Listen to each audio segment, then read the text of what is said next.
feels like I feel like I'm graduating a roster of people. So thank you all so much for taking the time out from your evening, afternoon, depending on your time zone, to be here and hear these voices. I really appreciate it. So just a quick little bit of background before I let them read. So we started in October of 2020. This writers group, we began to assemble every Friday at noon for 2 hours. And each writer that came through had a different background, different experience, different goal for their time, our 6 months together in the short story intensive. And they all had really unique individual writing voices that showed up on the page each week. Actually, more so than I've really ever seen of a group of writers together. I didn't even get a chance to tell you guys that, but it's true. And so we assembled and met and talked and read and wrote together, and all during really some of the worst moments of the pandemic. And then for so long, we kind of kept doing all that right back out close to maybe the other side of that. And through all of that, one of the things, my biggest takeaway was how consistently each of them really honored the natural storytelling voices of everybody else in the group. They were really great listeners and gave excellent feedback without any of them ever really trying to change the natural writing voices of each other, which is, if you've ever been in a writing group, an incredible gift to give another writer. And they all did this consistently every week for 6 months. And it was probably my, like, I want to say proud, but I can't take credit for it, but just like, it was really an honor to watch it happen so consistently with this group, even though their writing, their natural storytelling voices were so varied. Anyway, it's been my absolute pleasure to spend 6 months with you guys. And I'm just tickled to be able to share some of their voices here with you today. So thank you again for being here. And I will introduce them. There's going to be five writers reading tonight. The first one is Chad Lykins. Okay, Chad Lykins, originally from Huntsville, Alabama, now lives in Portland, Oregon. His short stories focus on families responding to loss in unexpected or troubling ways. He's currently working on a collection of short fiction and a middle grade novel. And this is not in his bio, but he also teaches chess to kids. I'm sorry, I had to add that because it's so darn cool. Okay, I'm turning it over to Chad Lykins. Thanks again for being here, everyone. Thank you. It's really been an amazing experience being part of the class. Margaret, you've really gone above and beyond, both in your preparation for each class and in like the generosity with your feedback each time. So I highly recommend the intensive to anybody that's watching this and is thinking about working on some short fiction. So my short story is called Short-Term Parking. Can you hear me okay? I'll move into another room.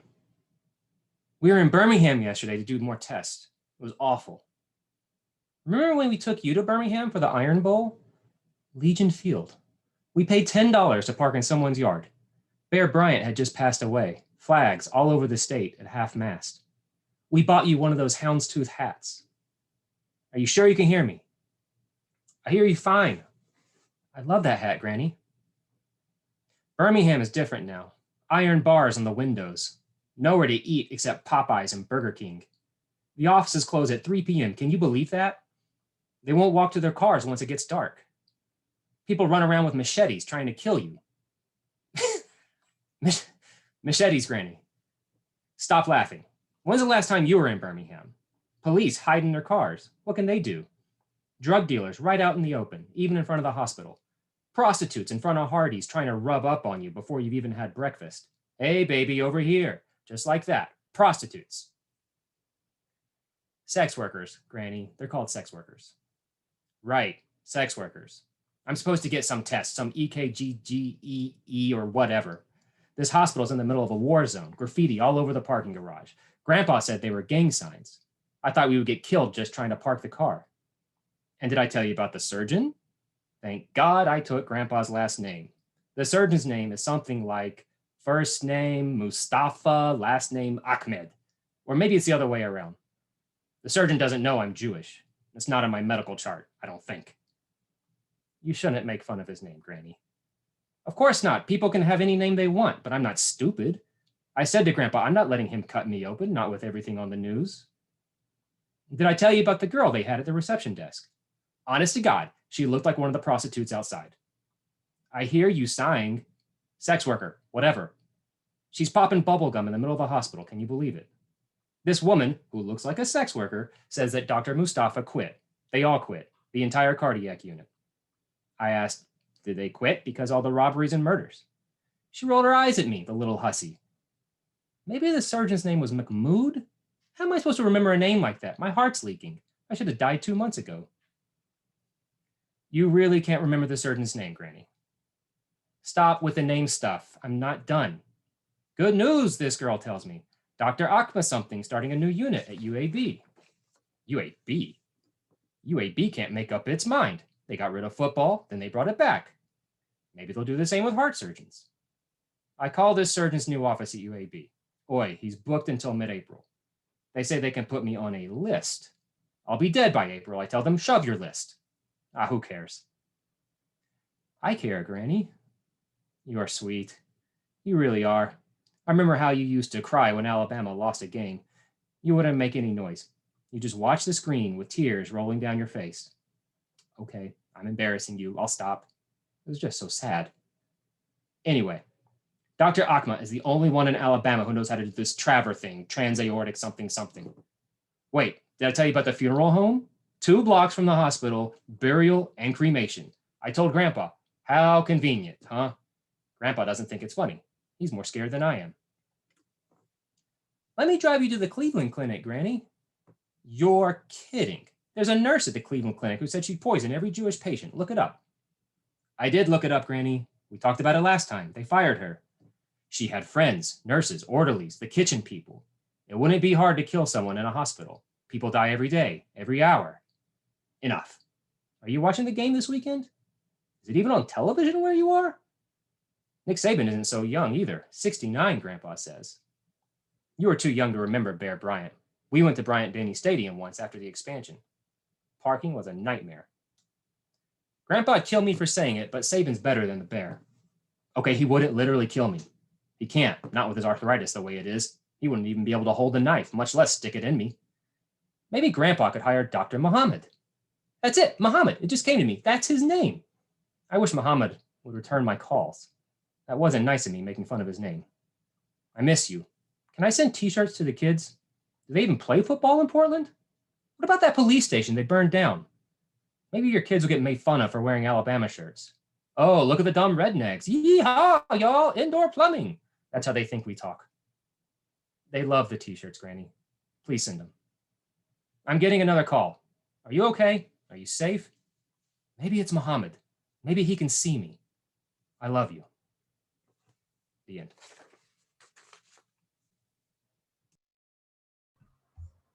Thank you, Chad. Thank you so much. Next up, we have Kaitlin Carpenter. Kaitlin Carpenter received a degree in public communication from American University and works in strategic marketing and communications. She loves lifting up and connecting creative voices and has run the free monthly speaker series, Creative Mornings Portland, since 2019. Her areas of enthusiastic expertise include yoga, blood donation, and writing fiction, with pretty similar results in all 3, if we're being honest. Please help me welcome Kaitlin Carpenter.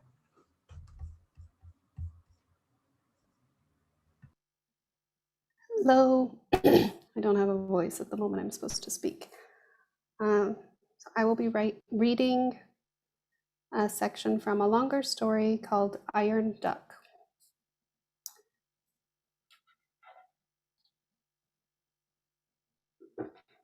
Okinawa was designed to withstand typhoons. The seawall that reaches out perpendicular from the coast, just south of the base, is lined with dozens and dozens of concrete sculptures shaped like jacks that break and distribute the incoming water. Cars are still pushed over, trees bent, water pushed through doors and windows, but people rarely die. Sunny has already been through a handful during his first year on the island, though none have been a Category 5. The alarm sounds again, and he will go inside soon, but first he's hoping to run into Cosby at their usual spot. The wind, sharp with sand and salt, pricks his hands and dampens his cigarette, so he turns back to the barracks. Just then he hears something, maybe only the shriek of a seagull trapped in the gusts. Sunny looks around and is surprised to see a woman out on the beach, looking small as a crab with massive waves rising up behind her. Sunny lets the wind have his unlit cigarette and jogs toward the woman. He can see her open mouth and waving arms, but the voice that found his ears for a moment is lost to the crescendo of the typhoon. Only a yard away, he can hear her again. The words sound shrill in the blustery air. "I saw him jump in, person, in the water, out there." She points as if Sunny might have overlooked the ocean, gray and menacing, behind her. As soon as his eyes turn, the movement of the water overwhelms any detail. Everything is dark, and with a sense of building, rushing, sinking away, only to come back, looming larger than before. At the end of her index finger, only visible because he knows where to look, a body lifts and sways, head and shoulders, mostly above water for now, still too far out to know if they're alive. Without moving his eyes, Sunny runs the last few steps and plunges into the water without hesitation. When they drilled for swim quals, Sunny treaded water in full gear for 10 minutes. Steel-toed boots, a 7-pound flak jacket, 30 pounds of Kevlar, and chin above water as a minimum. At the time he laughed, trying to imagine a situation when he would voluntarily wear boots that felt like bricks to go swimming. Now, stuck between something like a crab walk and a breaststroke, unable to walk out because the water is too high, but finding it difficult to swim without the coral raking the sides of his toes and ankles, biting through his sneakers, Sunny wants nothing more than the boots that are tucked safely beneath his bed. Sharp droplets spray his face, burn his eyes as he fights to keep them open, fixed on the spot. The body appears and disappears between waves. If he can reach the person in time, Sunny knows he can push them both over against the seawall, even if he can't make it all the way back to the beach. But if the person is pulled out beyond that, out into open water and among the waves that loom tall, taller than houses, Sunny knows he won't have a chance. Intent on his task, he fills up his lungs with another gulp of brine and suffocatingly humid air, presses forward again and again, until suddenly he is close enough to reach out. It is only now, close enough to touch the unconscious person, that Sunny realizes it's Cosby. A net of shock wraps around his brain, and his left foot howls for attention, but he is too well trained to pause in the middle of a rescue. Keeping his stronger right arm free, he loops his left across Cosby's chest and tucks his hand into his friend's armpit. The ocean seems to sense its prey is close to escaping, throws more force into its attacks. Before he can take a stroke, they both go under. Then they're up again, and Sunny's right arm is pulling, an invisible rope to shore, his legs losing form with every kick. Cosby's legs trail behind, offering nothing to their shared struggle. Sunny knows he can't slow down to check for breathing, but he finds himself silently hoping, as if his thoughts might pump Cosby's lungs or block water from racing down his open throat. Then he is being pushed sideways instead of forward. It's wind, not water, on his neck, his shoulders, his elbows. His feet hit sand, and, looping both arms beneath Cosby, he drags his friend the last few feet above the waterline. Something leaves a black trail as Sunny stumbles up out of the water, but it is erased as the sand cycles and spins. Another Marine has joined the woman, and they rush over. They check Cosby, find a pulse. "He's alive," they mouth, words lost in the wind. Sunny accepts this news as if he expected it. He feels like a sea monster now, standing over them. His clothes are melted onto his skin, the salt crusted into the soft pink crevices of his ears and eyes, his nipples raw where the wet fabric clung and tried to hold him back. His foot pulses in rhythm with the growing waves landing on the beach and sucking back in static roars.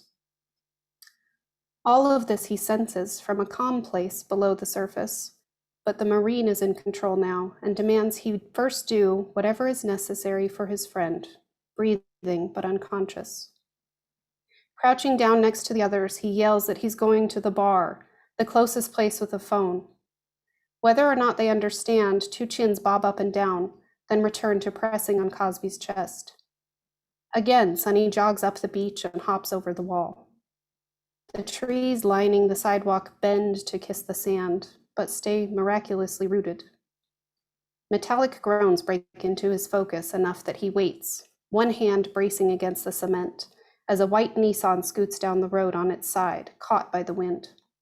Keeping an eye out for more driverless cars or flying debris, Sonny scuttles across the road. He finds the door latched but unlocked and releases a breath he didn't know he was holding. He's inside. The abrupt change in noise levels confuses him for a moment. Eyes wide, he and the bartender stare at each other, startled. The bartender yells and points at the floor. Shocked again into action, embarrassed to have brought in the mess of the ocean, Sonny lifts his hand to his ear, gestures. Even if he knew the Japanese word for phone, it would have escaped him now. The bartender shrugs, lets him call the base for an ambulance. It's not until he walks back out to the beach to wait for Cosby's ambulance that Sonny looks down and sees the mess the coral made of his foot. 2 toes are gone. The wind catches his laugh and tosses it skyward, scraps for airborne seabirds too dumb to have sought out shelter before the typhoon.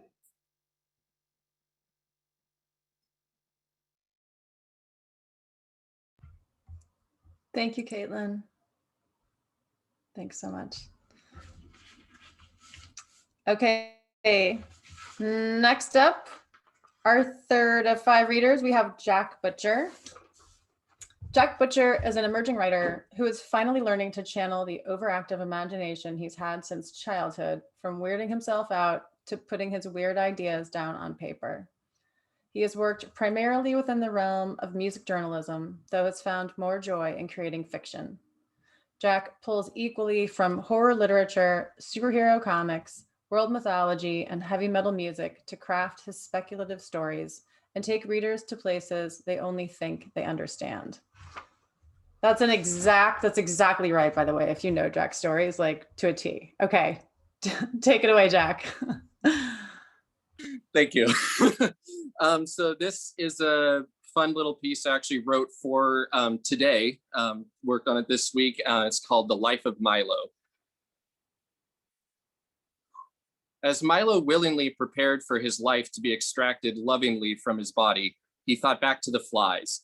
They ate from life's leftovers, gorging on carrion and corpses. A younger Milo had carefully climbed atop the stool, slowly peeled the twitching speck from the fly paper with tweezers while singing. There was an old lady who swallowed a fly. I do not know why she swallowed a fly. Perhaps she'll die. Milo knew why. Why else would you eat anything? To take its energy for yourself. A fly may not even be a morsel to a human, but it still had blood, capital L, life. Milo had never gone hungry in his cushy suburban existence, but once the notion of eating a live animal clawed its way inside his mind, it refused to leave unless indulged. The curious Milo dropped the insect into his mouth, barely noticing as it passed his throat. Yet he trembled, overcome by instinctual rightness. The consumption of life, the passing of energy from one being to another, was deeply spiritual. A year later, Milo had a second epiphany. The old lady in the song used a spider to catch the fly she swallowed, but why take so many steps? He reasoned they could absorb life from flies as well as he could. Milo figured out the basics in middle school. He farmed spiders in his bedroom closet, beneath appliances, in the basement. Milo stored insects in his lunchbox until he got home, waiting until he knew he was alone before tossing them into webs. His classmates, teachers, parents all assumed he enjoyed catching bugs.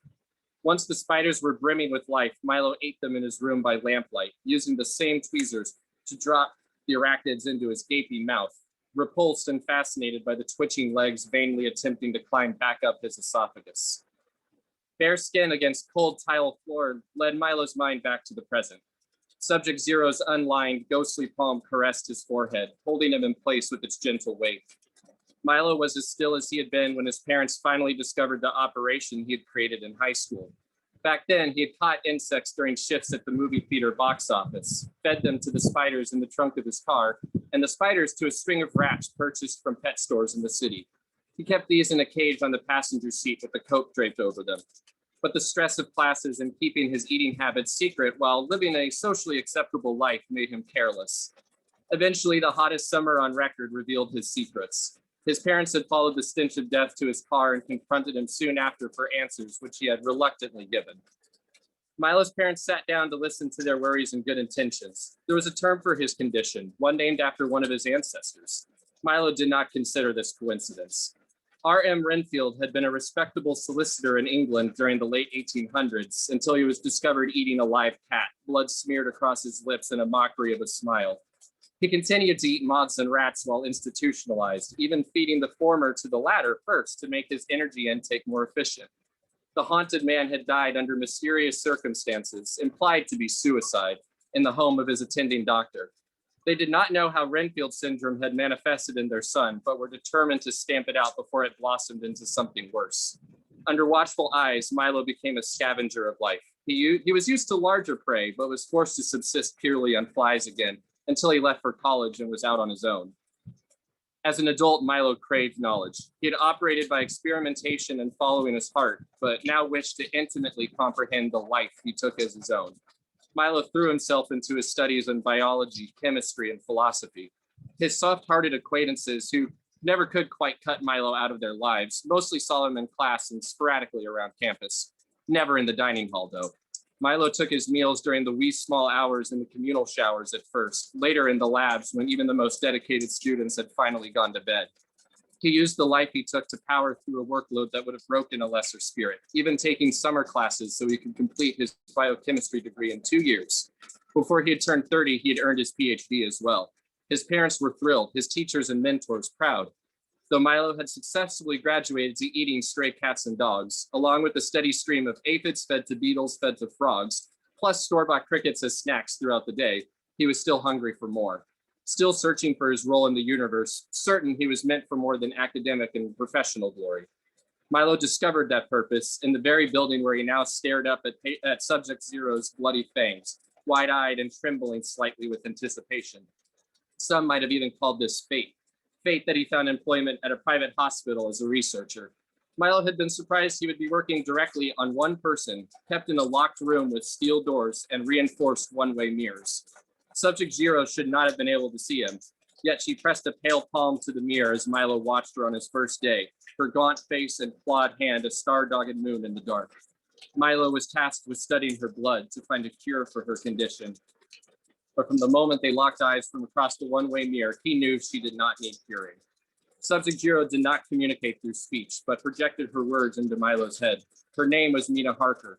She'd been human once, but had been taken beyond that dreadfully weak, limiting state some 125 years ago by a monster pretending to be the Count of Wallachia. He had come to England from a region Milo recognized as Transylvania and had been the one to teach her the secret power of blood.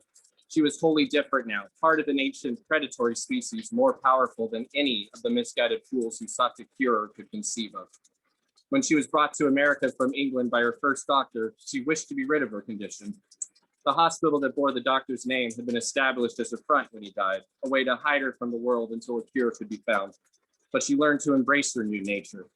Abraham Van Helsing Memorial Hospital was not a house of healing to Mina, but a prison.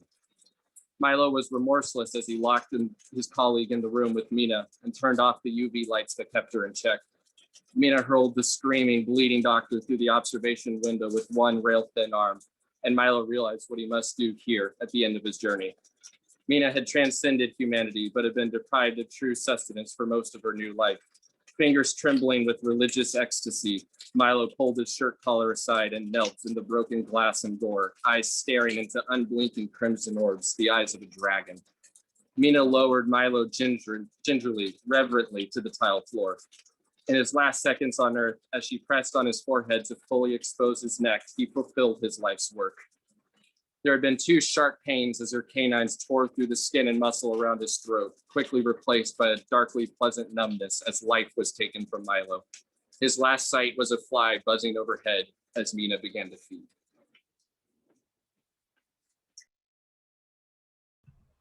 Thank you so much, Jack. How fun to hear something you've written after class. That's so great. Thank you. Okay, two more readers. Our next reader is James R Gapinski. James's short fiction chapbook, The Last Dinosaurs of Portland, is forthcoming from Bottle Cap Press. Woo woo. He's also the author of the novella Edge of the Known Bus Line and two previous chapbooks, Fruit Rot and Messiah Tortoise. James teaches for Southern New Hampshire University's online MFA program, and he works in academic support at Chemeketa Community College. All right, James, take it away. Thanks. The pieces that I'm going to share are also going to be new to most people in this room. So I'm going to be reading two really short flash fictions that are actually part of that upcoming collection, The Last Dinosaurs of Portland. So I didn't workshop these during the class, but I had been polishing and kind of revising them along with all the generative work we were doing. And I'm really grateful for all the feedback that I got. Another plug for the course, if anyone's thinking about taking it, it's wonderful. And it gives you sort of a macro view of your work. We're getting feedback on pieces, but also learning in general sort of what your blind spots are and kind of giving you tools for revising your work broadly. So it really did help when putting this collection together and getting these pieces ready for that final polish. And I'm glad they'll be out in the world later this month, actually, end of May. So if you like what you hear, the collection is Last Dinosaurs of Portland, out from Bottle Cap Press. The first one that I'm going to read is The Fourth Attic. We buy an old house in some up-and-coming Portland neighborhood. See gentrification. Also see we are the problem, not the solution. Also see housing injustice. Somebody has left old boxes in the attic. See 50% of all horror movies. The boxes are empty, but oddly enough, they feel full. They weigh upwards of 30 or 40 pounds. We haul this heavy emptiness out of the corner. Behind the boxes is a bed. It is made of 2x4s, and the mattress is stuffed with hay. There's a straw doll with button eyes. See 30% of all horror movies. We call the real estate agent, who assures us that the previous owners were very normal people who left under normal circumstances. See, not murdered. Also see, not in a cult. She tells us that the prior owners have a new house on the Puget Sound and they're happy and content and basically living a rom-com. We go on to explain all about the boxes and the doll. The real estate agent says we cannot legally do anything with these items. She says it isn't considered abandoned property for another 30 days. We can't touch the boxes. We can't even look at the emptiness inside. The boxes do not belong to us. Not yet, anyways. She says this as if we want the boxes, as if we're itching to rifle through them. See almost any other mystery box wrapped in paper tied with a colorful bow. We haul the boxes back to where they came from, covering the bed. The attic door slams shut behind us. See 90% of all horror movies. We both scream. Insulation falls from the ceiling and another door opens above us. We climb through the attic into another attic. Inside the attic of the attic, there are crushed boxes and 2 hay beds. There are children's bones on these beds, picked clean as if excavated from some archaeological site. The bones hold on to straw dolls with button eyes. We scream again, softer than the first time. Another door opens. We climb into the 3rd attic. In the attic of the attic of the attic, there are 4 beds, each containing a mushy, half-composed, maggot-ridden corpse and accompanying straw doll. We try to call the real estate agent, but again, there is no cell signal. See 100% of all horror movies. Insulation falls again. The rafters spark and burn. The smoke gets sucked into a new opening, and we follow it up. In the attic of the attic of the attic of the attic, there is one giant pillow-top bed with bright white sheets. Paula, see our daughter, is curled up on the oversized bed. We worry she is hurt like the last time, like before we moved. But she looks okay, and she's breathing, and there is no blood, and there are no straw dolls here, and her flesh and bones look the way flesh and bones ought to look, contained in something corporeal, alive, vibrant. The boxes in this room are filled with things, as boxes ought to be. The only emptiness is in the air. The smoke dissipates and disappears. We are in a vacuum. This must be what black holes look like. And we accept that the first addict is no more, and the second and the third and any other addicts vanished, gone. This is the only addict that ever existed, and we are home. And the next one, another really short flash, it's called The Battle of Pioneer Place, and it's in 2 parts. Part 1. Protesters hurl organic tomatoes and craft IPA bottles at riot police. Several protesters hold their young aloft, miming the Lion King. They wear furry ears and black bandanas and Guy Fawkes masks dripped in rainbow paint. One protester has stripped nude, painted himself like the Blue Man Group, beating a drum in 4/4 time, mirroring the waves of "What do we want?" and "When do we want it?" Riot police hold 3D printed Banksy stencils and they're slapped to their shields, spray paints applied, lawyers standing on standby to give the copyright green light. A posse of protesters with pink batons assault the Banksy reproductions. The protesters switch from beer to vodka. A group of them tear away their trench coats to reveal their best clubbing outfits, all sequins and silk and glitter. They inject amphetamines into their jugulars and psych themselves up for the impending DJ-fueled romp. Riot police push back and call in the dogs. Poodles and wiener dogs chew at the protesters' ankles. Golden retrievers lap up blood and rainwater and cosmos and screwdrivers and vodka tonics, and the chihuahuas aren't sure who is the enemy, and a few turn on their masters. Police and protesters fall back in unison, giving space to the maelstrom of barking purebreds. Protest signs containing QR codes litter the street by dawn. The website gives a 404 error. Nobody is sure who won the Battle of Pioneer Place. The roaming dogs are put up for adoption. And Instagram influencers that you've never heard of pay a high price for the bloodiest among them. Part 2. Across the river, deep into Portland's east side, a black man is shot by a cop. There is no spectacle. There are no dogs, only wolves. That's it. Thanks. Thank you, James. Thanks so much for reading. Okay, our last reader today is Gail Seely.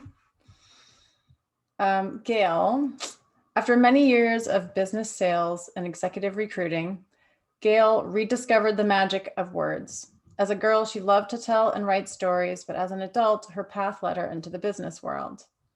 Pausing to help her parents in their final chapter reawakened her towards the wellspring of story. Beginning on a fall day in 2005, she began writing sporadically, first with memoir, then essay, and at length came to her old storytelling roots, fiction.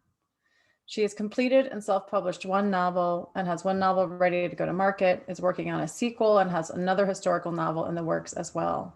She also has had several short pieces published in local writing group publications, such as one from Fish Trap. She's recently rediscovered the richness and variety of the short story format. She gratefully resides in the suburb of Portland, Oregon, in the beautiful Northwest of the US with her husband of 35 years and their poodle. Please help me welcome our last reader, Gayle Seely. Turn that off, right? Am I up?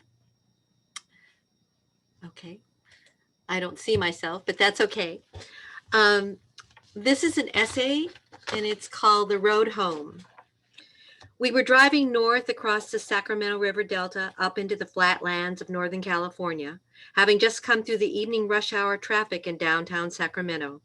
It was 104 degrees outside, the sun was setting, and we were slipping by the lush fields at a cool 78 miles per hour. It had been a long day, starting out in Newport Beach, Southern California at 9 a.m., sitting in Los Angeles traffic for a few hours, and then breaking out to rise up over the sacred Tejon Pass, also known as the Grapevine, with all of its stories, and then falling steeply down into a different kind of country entirely. Now the day was closing, and we were rising up over the Sacramento River again, then driving along a viaduct over bottomland, alive and thick with green crops. as at last we started to make that slow curve north, riding I-5 like it was a cushion of air towards Oregon, our home. I was playing radio bingo, hopping around the channels looking for songs, and then I heard the first refrain of Bye Bye Miss American Pie. I turned up the volume and my husband and I sang along to the music at the top of our voices as we flew through the dusky American heartland. The fields rushing by us were vast and fertile. The day was gentling down to a rosy amber sky as we rode on into the evening. The distance between exits was at least 12 miles, and we were fixed in our lanes as though locked into a moving highway grid. And I felt a connection then between all of us out on that road. All those other road trippers around us, in front of us and behind us, in their jalopies, their pickups, their rusty cars, their red convertibles, their safe tank-like SUVs. We were all in between. And for just this moment, we were untethered to bosses, houses, yards, routines, schedules. We were rolling along on the way to somewhere else. Behind us, each of us, were past joys, mornings, broken promises, new beginnings, dark fears, and soft hopefulnesses. Ahead of us, each of us, was the searching, the mending, the healing, the weeping, the new beginnings, and the endings. But here and now, we were able to slip the bonds of time, and instead of being laborers, nurturers, or commanders, we took our places as tiny, precious parts of the majesty of this universe. It was like a kind of weightlessness of time, like being lifted up above the storm. And for just a moment, it felt like the world was young again. It was more than just the beauty of the place, I think, more than the music. It was the freedom of knowing we were just passing through, and that this exact moment was perfect. Whatever came next was not here yet. Whatever had gone before was no longer changeable. As my husband and I sat on the deck in the restaurant in the soft, warm summer darkness later that evening, having our tacos and our toddies, the memory hung on in my mind. Not all road trips are magical, of course, but sometimes when everything is just right, you can catch a glimpse of that sense of belonging, of freedom and hope that mostly blossoms in the very young. I could imagine Miss American Pie out there somewhere, cruising along in an old red convertible. And this time when she gets there, the levee will be full. I can see her standing on the bank, looking up in wonder at the sparkling water. Looking in wonder at the sparkling water with the light from the canopy of stars. That's all. Thank you so much, Gail. Thank you once again to everybody for taking the time out to attend tonight. And thank you again to our 5 readers, Chad Lykins, Kaitlin Carpenter, Jack Butcher, James R Gapinski, and Gayle Seely. Thank you all so much for taking the time out and to share your words with all of us. And just thank you for those of the writers in the group that couldn't be here. Just thank all of you for the 6 months that we shared and you spent with me. It's really been an honor to share this part of your writing journey and to sort of write along with you for a little bit. Thank you. So keep reading, keep writing, keep sharing your work, keep connecting with each other, keep connecting with people and places that you don't know, and letting it all in. It all matters. So thank you. And thanks to the audience again for showing up. I really appreciate it. And thank you so much to Literary Arts for the space to make this class possible and the space to make this reading come together. Thank you. And I turn it back over to you, Susan. Thanks everyone for being here. This was a great reading. I loved the range of writers. It's really amazing. Yeah, I think that's all. And just another round of applause for, well, can we just do our hands and stuff? Snap our fingers. Yeah, thank you all so much.